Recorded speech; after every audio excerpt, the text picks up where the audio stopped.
My name is Nick Oliveri. I am a service learning representative from CSU Monterey Bay, proudly serving and doing a very exciting adult fiction book chat for Monterey County Free Libraries. But before I move into the book chat on Fear and Loathing in Las Vegas by Hunter S. Thompson, I will warn you that this book has basically adult and explicit content throughout its duration. So if you don't feel comfortable with that, please feel free um, to step out. It's not a problem at all, as this book can get very fiery very quickly.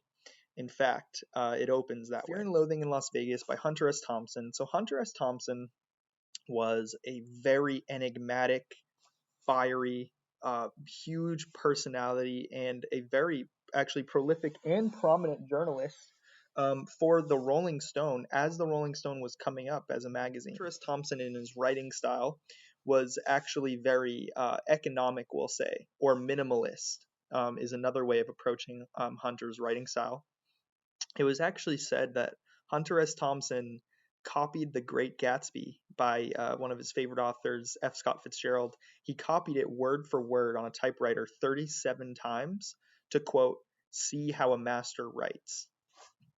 So this is a person who took a lot of drugs, was very fiery, we'll say, wild, outgoing, unhinged, but at the same time had a fierce dedication to his craft, just as he was fiercely addicted to many drugs. Hunter S. Thompson became most famous for his book that I believe came out in the 70s that he toured the nation, or at least large parts of the nation, and he stayed with the Hells Angels bicycle group or biker gang.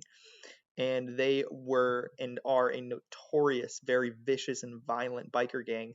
And he actually was assaulted multiple times doing that journalism. So that is just to give you a backdrop on what kind of guy Hunter S. Thompson is. He's fearless, he's fierce, he's dedicated, and he's also completely unhinged and can act like a madman at times. So this book opens chapter 1, where Raoul Duke, who acts as Hunter S. Thompson's basically mouthpiece, and Raoul Duke is a narrator. He is traveling with his lawyer, also referred to as Dr. Gonzo, to Las Vegas because Raoul Duke has an assignment to do for the outlet that he works for. Doing an assignment to cover the Mint 400, which is a race in Las Vegas, basically in the desert. It starts off as they absolutely zoom in what is described as like a red shark, just this red, ridiculously fast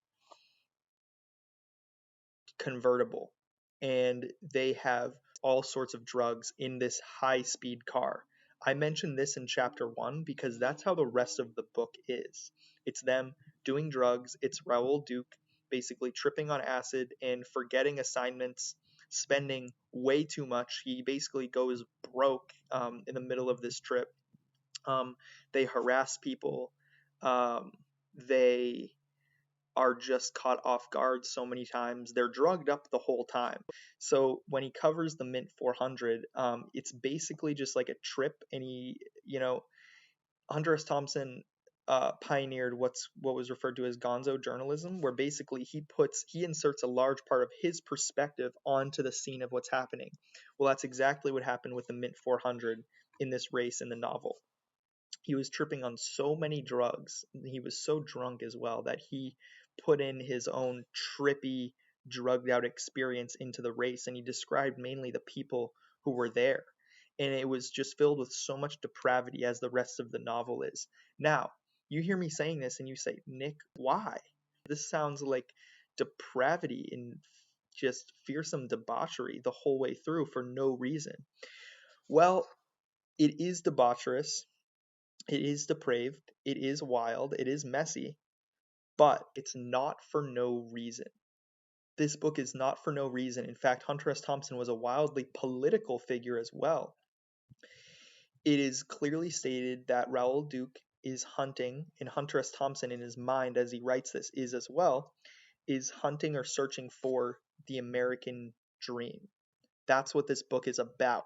So that's the reason for all of this debauchery, or at least that's the course that this depravity is in drug use and sex is taking place, is on this journey to the American dream, finding the American dream, making sure it's not lost.